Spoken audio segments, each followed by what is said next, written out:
Masa jauh-jauh tinggalkan di Indonesia ke Osaka hanya jadi tukang gosip. Hei, ayuhibbu ahadukum, sukakah kamu memakan bangkai sesamamu manusia? Orang yang suka gosip, meskipun rajin pengajian, rajin tadarrus, rajin belajar agama, tapi kalau dia tidak bisa hindari mulut gosipnya, habis amalmu nanti. Ada saudara kita yang baru masuk Islam, nanti kalau kau dilihat begitu dia bilang, dia tidak hargai ulamanya, ya kan? Nah, simpan dulu, bisa? Ibu bapak, saudara-saudara sekalian, acara kita temanya maulid. Kenapa sih kita perlu maulid? Kenapa? Tiap tahun kita rayakan. Dan selalu sama temanya. Dengan hikmah maulid kita teladani Nabi. Dari Sabang sampai Merauke saya ceramah maulid sampai kemana-mana sama temanya. Meneladani Nabi. Iya toh? Kenapa? Kita mau teladani Nabi. Adik-adik, saya tanya ini. Ya masih muda-muda. Siapa anak pertamanya Nabi? Ayo. Tidak ada yang tahu. Siapa namanya anaknya ya? Jokowi? Siapa? Nah, padahal ibu-ibu berapa anaknya Nabi?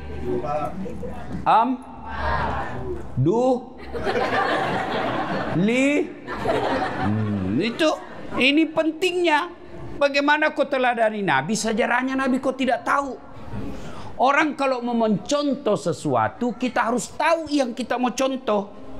Itu dulu, maka kita maulid.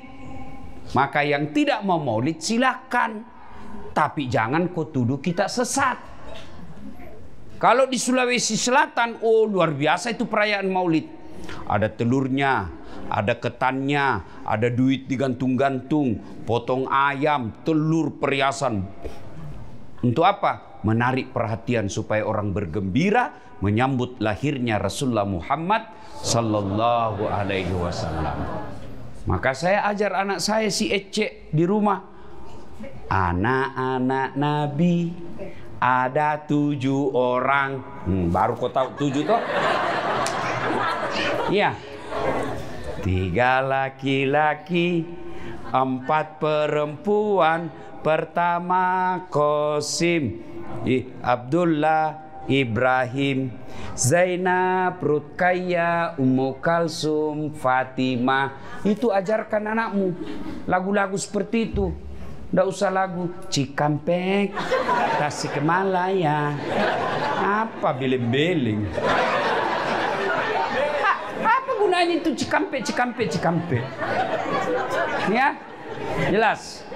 Nah, karena waktu yang terbatas, kita tidak bisa cerita secara detail sejarah kehidupan Nabi.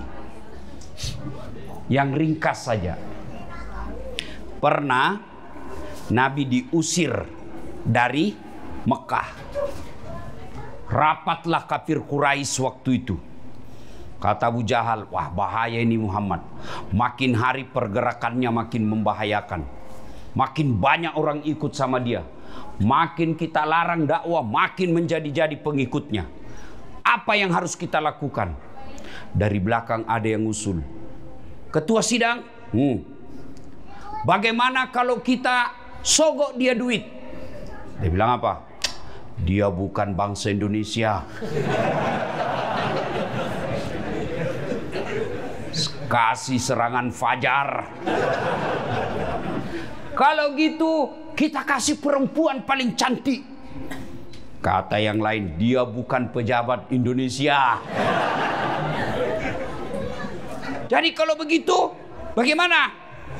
Tidak usah banyak cerita. Apa? Kita bunuh saja dia. Tapi kan dia punya keturunan, dia punya bani, dia punya suku. Kalau kita bunuh, nanti Bani Hasyim melakukan perlawanan. Kata gampang, kita keroyok. Dia dan satu, kita dan kawan-kawan. Bagaimana? Jadi kalau Bani Hasyim keberatan, semua suku yang ada di Mekah bersatu padu melawan Bani Hasyim. Gimana? Setuju? Setuju. Ah, cocok kalau begitu. Tapi ini rahasia rapat. Tidak boleh dibocorkan. Siapa yang membocorkan rahasia rapat ini, kita penggal lehernya. Oke, setuju? Setuju. Pulang seorang peserta rapat. Sampai di rumahnya dia cerita ke istrinya. Bu, ada rahasia. Tapi jangan kau ngomong-ngomong. Ini rahasia. Hanya kau yang saya kasih tahu ya. Kau bisa tahan rahasia, bisa simpan rahasia. Bisa Pak, gampang. Diceritakan. Besok Muhammad mau dibunuh. Rahasia ya? Oke. Besok pagi pergi beli sayur. Rahasia. Jangan ngomong-ngomong. Apa? Muhammad besok mau dibunuh. Rahasia. Jangan ngomong-ngomong. Yang sudah dikasih tahu, dia pergi lagi ke tetangganya. Rahasia. Akhirnya yang tadinya jangan ngomong-ngomong, akhirnya satu Mekah ngomong. Itulah sejak dari dulu perempuan jangan kasih tahu rahasia. Pasti bocor. Ini.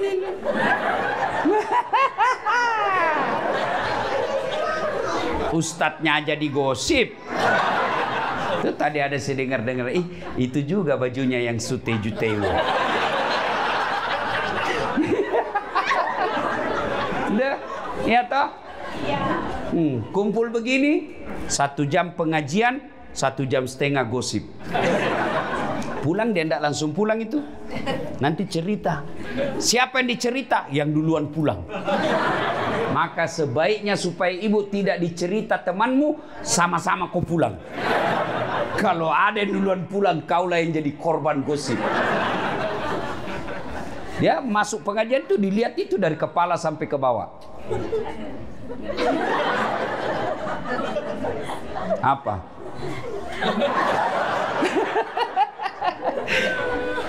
Hikmah pertama, tinggalkan gosip. Masa jauh-jauh tinggalkan di Indonesia ke Osaka hanya jadi tukang gosip. Hei, ayuhibbu ahadukum, sukakah kamu memakan bangkai sesamamu manusia? Orang yang suka gosip, meskipun rajin pengajian, rajin tadarrus, rajin belajar agama, tapi kalau dia tidak bisa hindari mulut gosipnya, habis amalmu nanti. Siapa yang ngambil? Yang kamu cerita kejelekannya. Maka berhenti go. Nah, memang tukang gosip. Saya mau bilang go internasional, tapi dia sambung ship. Memang kau tukang gosip. Ya, hei. Kalau kau lihat kekurangan temanmu, lebih baik kau ucapkan na'udzubillahi min zalik.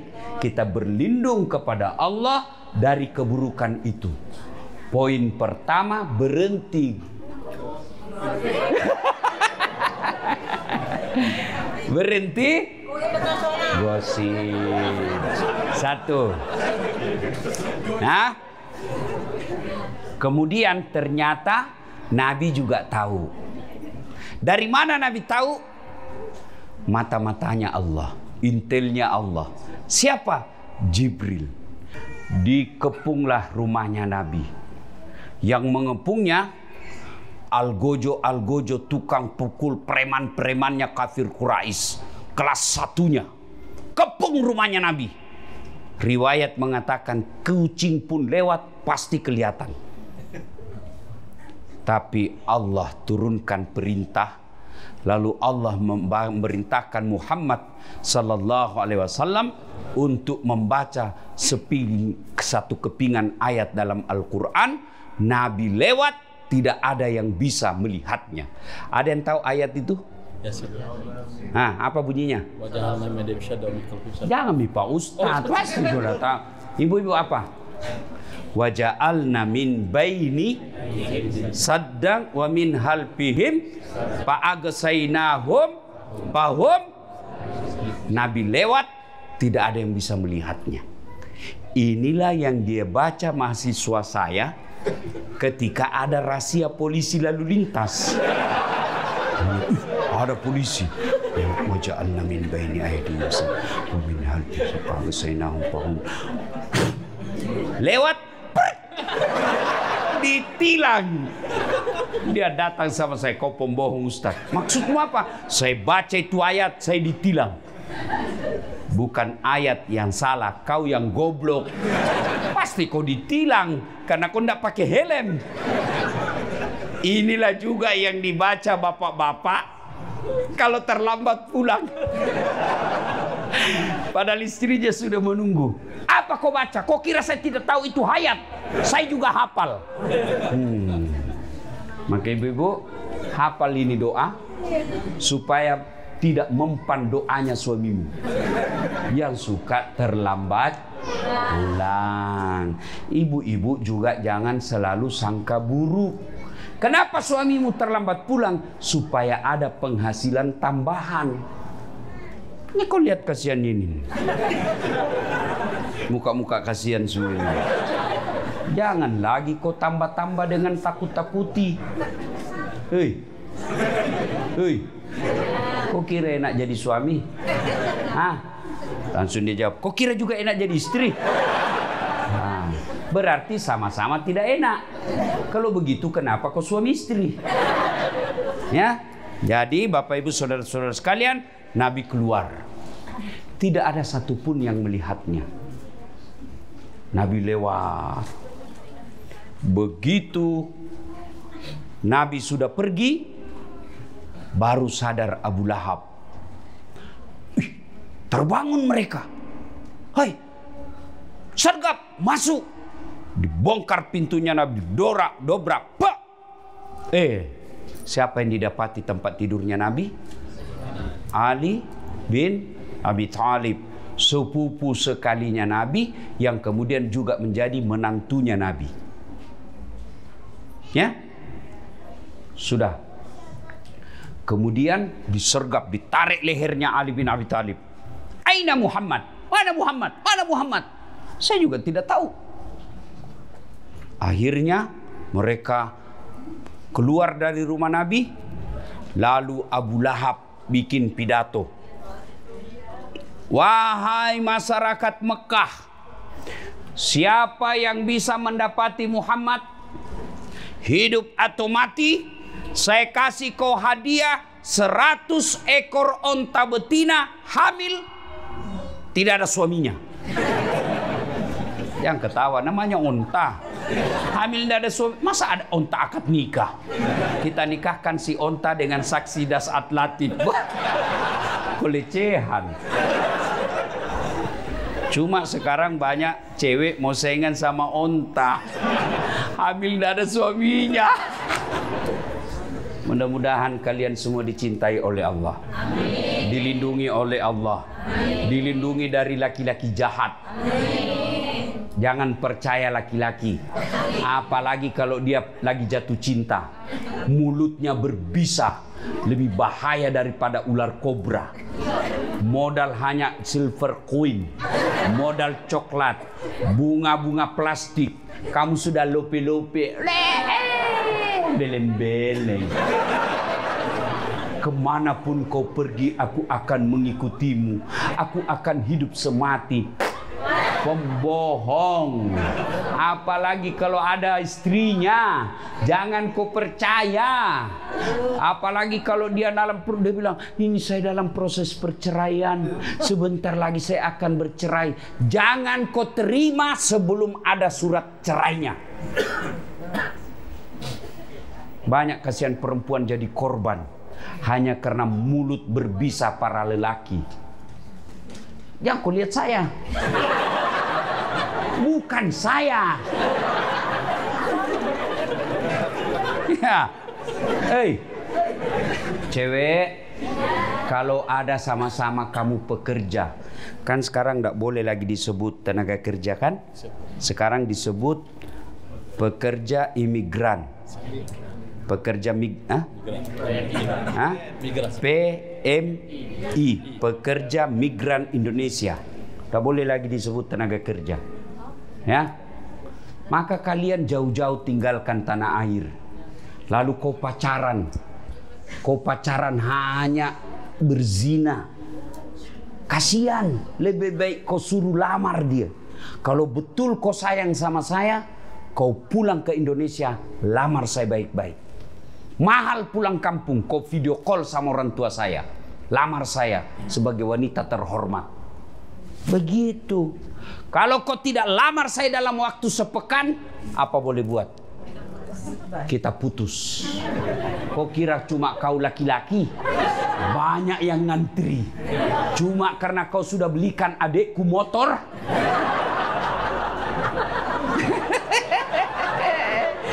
Kau ketawa, barangkali ada korban di sini. Ya.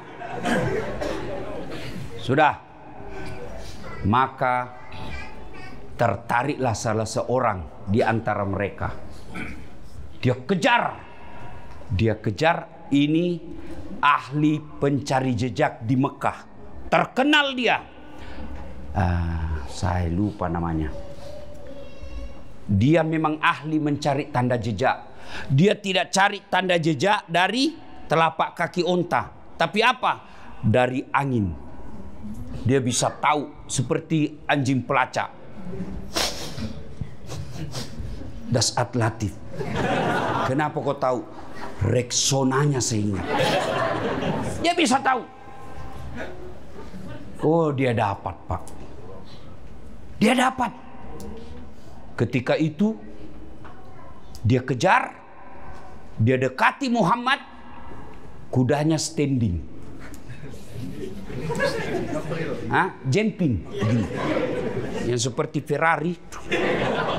Jatuh, dia naik lagi ke kudanya, jatuh lagi, naik lagi, jatuh lagi, sampai 3 kali. Akhirnya ini orang berkata, ini bukan orang sembarang ini. Ini orang dilindungi. Sudah berapa orang saya kejar, pasti saya berhasil membunuhnya.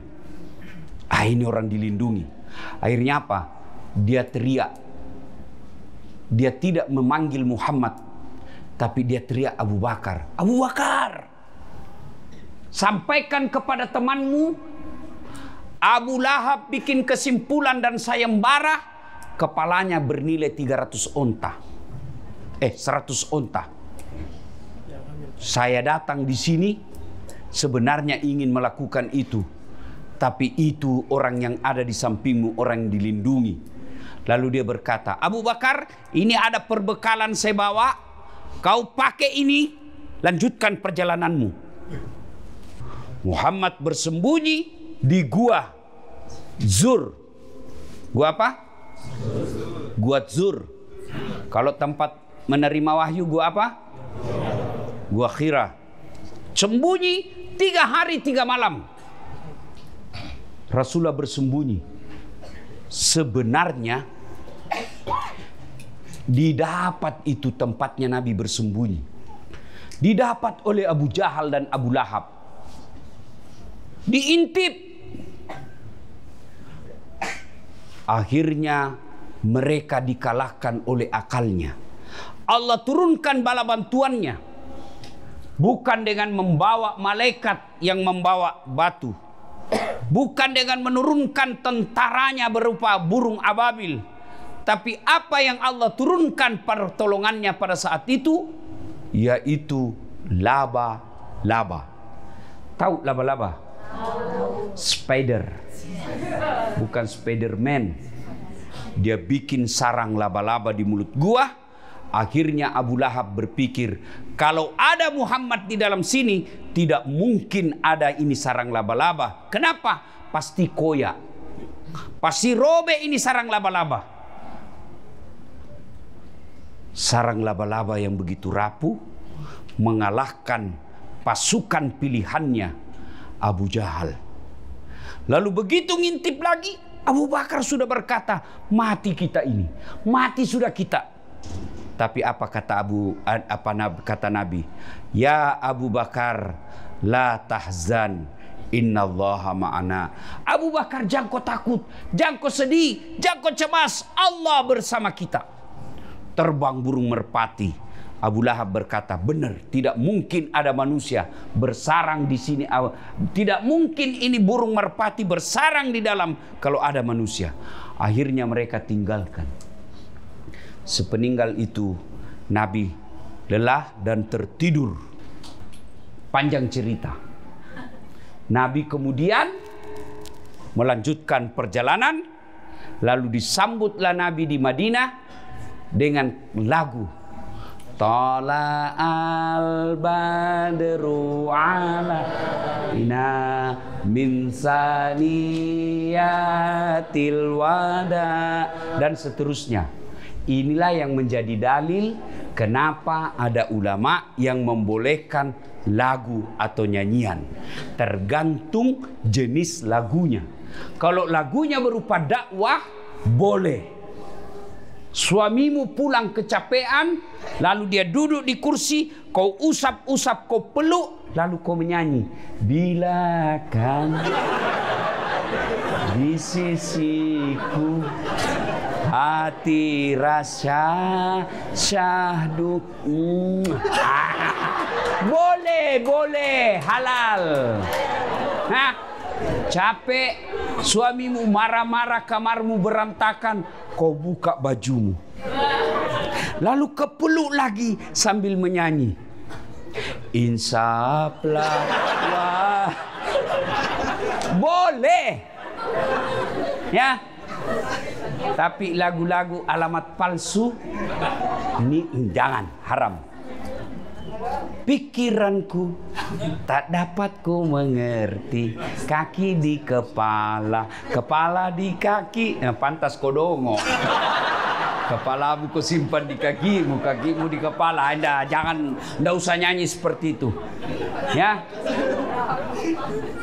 Hei. Nah, apa hikmah dari kisah itu? Abu Bakar Siddiq begitu cintanya kepada Rasulullah, sehingga Allah memberikan hadiah kepada Abu Bakar Siddiq. Disebut namanya dalam Quran, meskipun tidak disebut secara tertulis Abu Bakar Siddiq, tetapi disebutkan lelaki yang bersamanya. Dialah Abu Bakar Siddiq. Apalagi penghormatan Allah kepada Abu Bakar Siddiq, Nabi kemudian bersabda, ada 10 sahabat Nabi yang pasti dijamin masuk surga. Satu di antaranya adalah Abu Bakar Siddiq. Kenapa? Karena cintanya kepada Rasulullah Muhammad sallallahu alaihi wasallam. Sedulur saklawase. Ada orang Jawa sini? Pasti namanya Margono. Kalau dia orang Sunda, Margana. Kalian Margana orang Batak. Margana Sitorus. Ikai dia orang Batak kalau ada Sitorusnya. Ini bagi ibu-ibu luar biasa, ras terkuat di bumi. Weser kanan belok kiri. Begitu dikomplain, dia bilang, kenapa kau lihat weser? Mestinya kau lihat setir saya. Mana bisa dilihat setirmu? Ya, bu-bu, kalau mau bersama Rasulullah, maka cintailah Rasulullah Muhammad sallallahu alaihi wasallam. Bagaimana cara mencintai beliau? Gimana cara mencintai Rasulullah? Satu, amalkan sunnah dan perintahnya.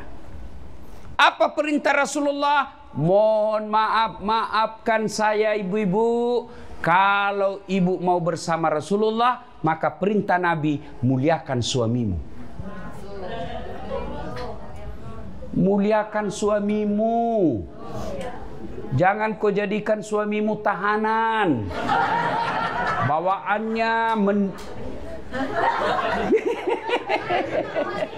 ya, tidak boleh. Baru suamimu pergi kerja, di mana kau? Di mana kau? Di kantor, video call.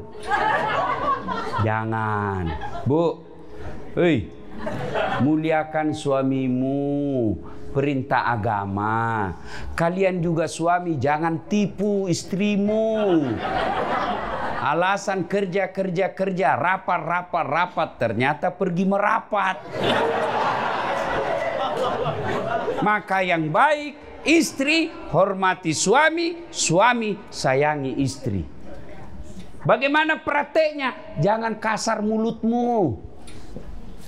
Apa yang kamu capai? Apa yang kamu mau capai kalau kau hina suamimu? Padahal suamimu lah yang carikan kau nafkah. Tapi suamiku jelek, Ustaz. Takdirmu. Allah memberimu jodoh yang terbaik. Kenapa? Karena kalau cakep suamimu, pasti dia malu jalan sama kamu. Kenapa? Karena kau juga jelek. Sudah ngerti kenapa suamimu jelek? Ngerti? Sudah ngerti kenapa istrimu jelek?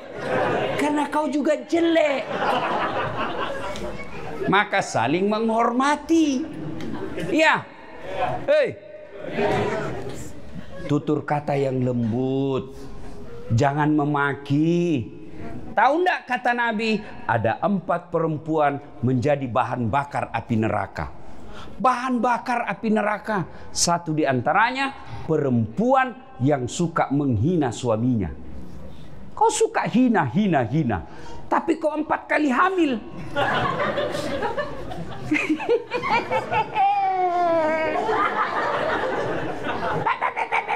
Hamil lagi. Enak enggak hamil, Ibu? Enak enggak? Menderita? Iya. Kenapa kau ulang-ulang?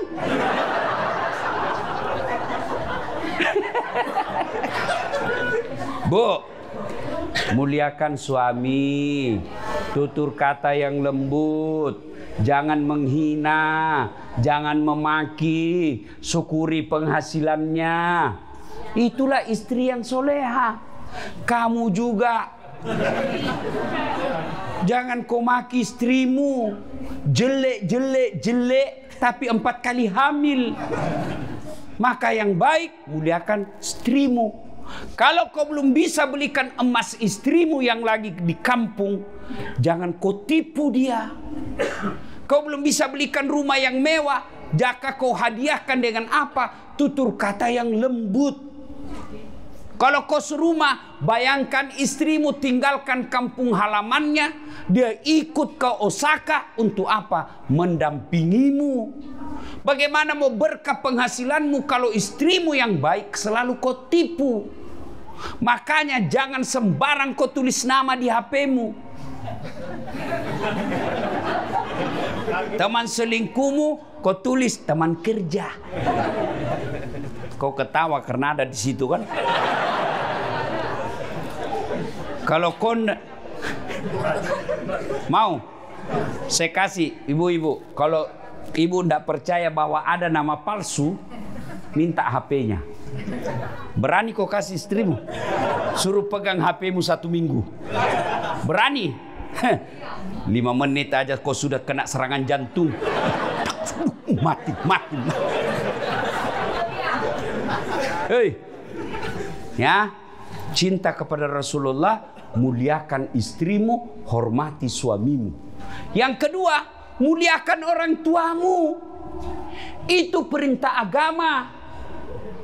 Jangan sampai kau jauh-jauh merantau ke sini, lalu kau biarkan orang tuamu kosong rekeningnya. Mending kalian yang kosong rekeningmu daripada orang tuamu yang kosong rekeningnya. Jangan sampai usia orang tuamu sudah 70 tahun, tapi beliau masih cari nafkah. Sudah saatnya orang tuamu menikmati penghasilanmu. Jangan sampai kau lebih takut sama istrimu daripada sama ibumu. Ada yang takut sama istrinya di sini?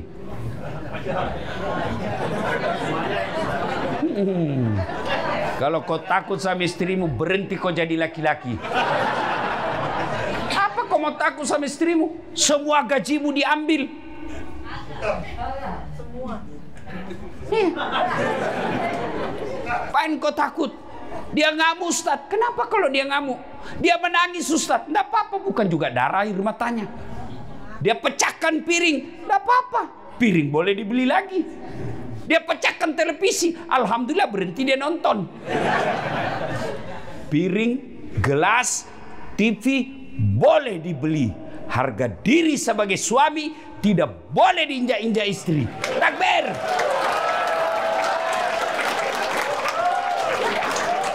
Yang takbir itulah yang takut sama istrinya. Hei, kau sampaikan kepada istrimu, kau boleh marah-marah sama saya, kau boleh habiskan duit, itu rezekimu, tapi jangan pernah kau hina dan kau sakiti orang tuaku. Itu anak yang soleh. Tapi kalau kau malas takut bersedekah karena takut sama istrimu, berhenti kau jadi laki-laki. Ini deh kirim ke emak. Mudah-mudahan emak tahun ini bisa umroh. Istrimu langsung bilang, apa? Emak. Kalau ada istrimu begitu bos, hei, saya ajar kau jadi laki-laki terhormat.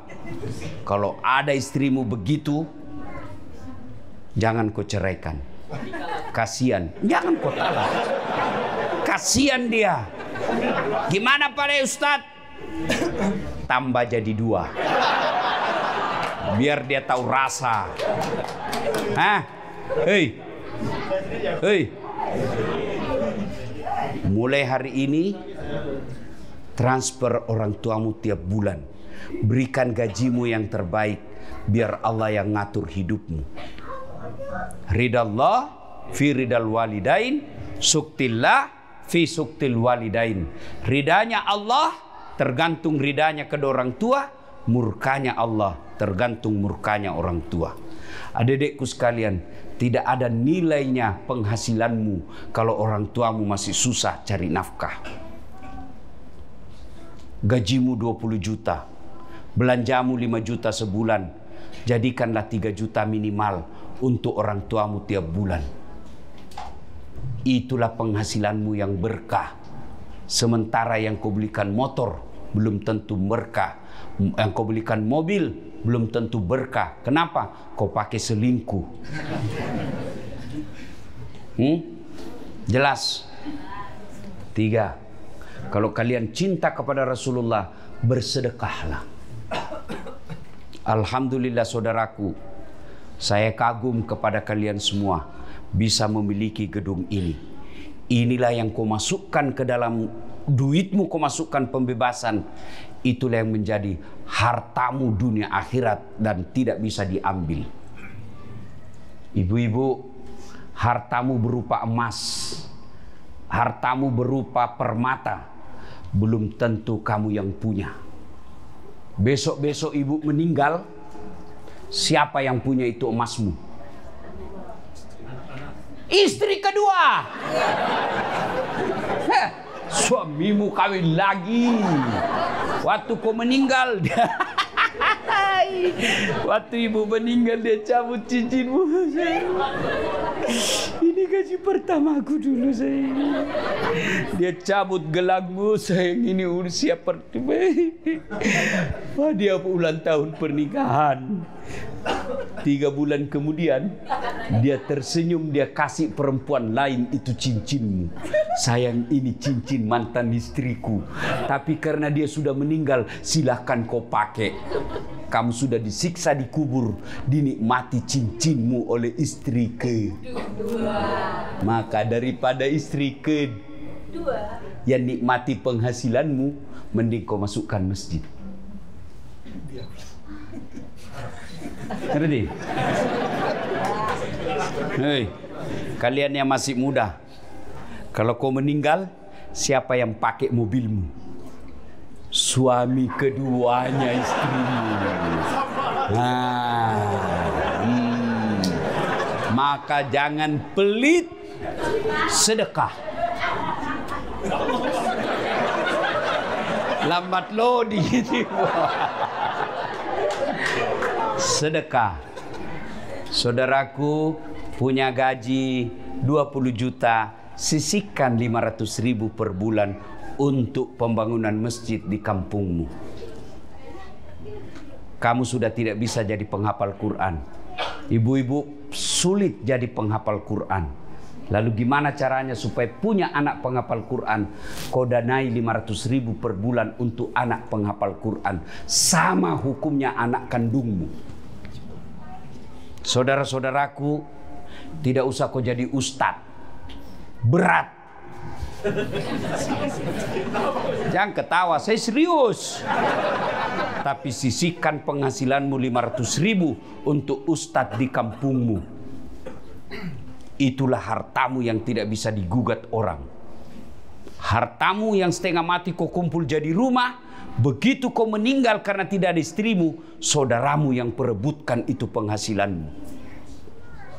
Lebih baik kau jadikan penghasilanmu, kau biayai penghafal Quran, kau biayai ulama, kau biayai penceramah. Tiap bulan kau kirimkan 500.000. Darah dagingnya jadi 500.000 itu jadi darah dagingnya. Selama dia pergi dakwah, selama itu kau dapat pahalanya seperti pahala ustadz.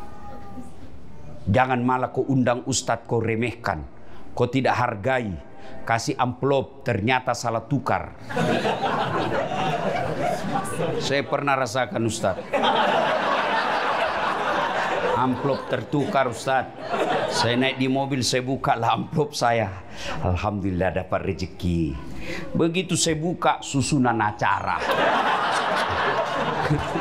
Ketawa senangnya ustadz, jelek nasibnya. Hah? Hei, muliakan ulamamu. Tidak mungkin agama lain yang memuliakan ulamamu. Siapa? Kalian sendiri. Berikutnya kalian cinta kepada Nabi karena waktu terbatas. Amalkanlah sunnah-sunnahnya. Amalkan sunnah. Kalian yang bisa pelihara jenggot, peliharalah. Karena itu sunnah. Tapi kalian yang kau lihat orang tidak pelihara jenggot, jangan kau anggap dia bukan sunnah. Saya kan dikategorikan tuh di medsos awal-awal itu mulai hijrah, sunnah-sunnah. Saya dikelompokkan. Ini Ustadz sunnah. 1, 2, 3, 4. Ini Ustadz tidak sunnah. Namaku ada di dalam. Saya tanya, kenapa kau tuduh saya tidak sunnah? Dia bilang, buktinya kau tidak pelihara jenggot. Mau diapa kalau tidak mau tumbuh? Ya mas ya.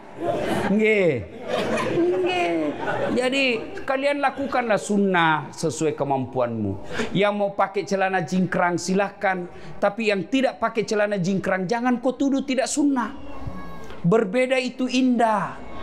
Berbeda itu bagus. Dalam sholat aja orang berbeda. Iya. Ada orang takbir begini, Allahu Akbar. Ada juga yang Allahu Akbar. Meletakkan telapak tangannya dan dia lipatnya juga berbeda-beda. Ada yang begini, ada yang begini, ada yang di atas pusat, ada di bawah pusat, ada juga yang begini. Indah kan? Silakan. Jangan kau hina orang yang berbeda. Kamu yang mau begini silakan. Jangan kau rendahkan orang yang begini. Kalau semua benar, yang mana salah Ustaz? Ya kalau kau pakai semua. Allah.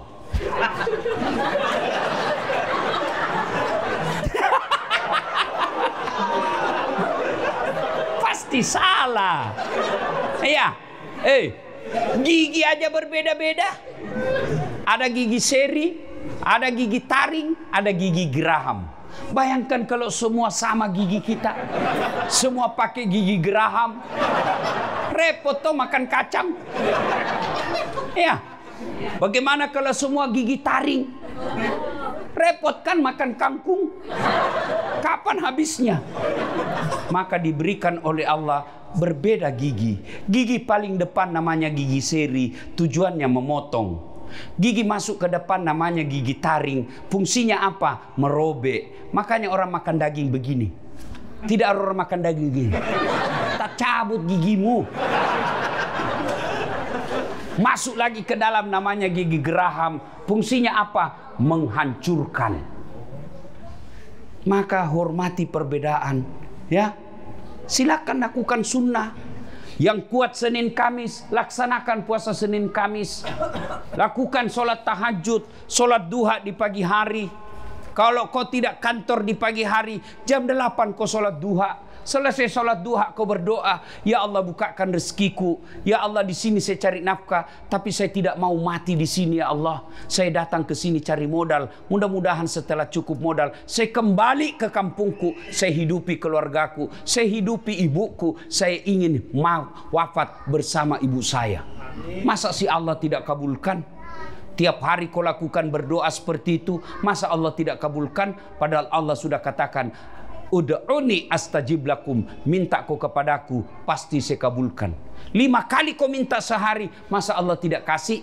Kamu minta saja sama saya 5 kali, pasti saya kasih. Kenapa? Capek sudah saya dengar kau minta-minta. Ambil aja, capek sudah kau. Ya, saudaraku, ibu bapak, saudara-saudara sekalian, cintai Rasulullah dengan mengamalkan sunnah-sunnahnya. Termasuk sunnahnya Rasulullah adalah senyum. Sunnah. Kalau kau tidak bisa kasih temanmu duit, kasihlah dia senyum. Yang ketawa, saya suruh sini.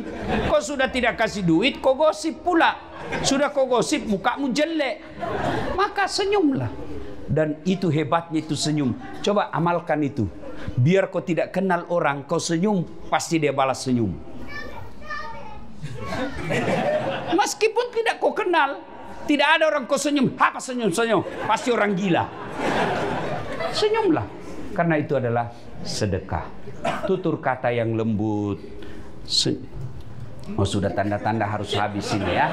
Nah, saudara-saudara sekalian, karena waktu terbatas, ini saja tausiah kita. Kalau masih mau dengar ceramah saya, masih lanjutkan di YouTube.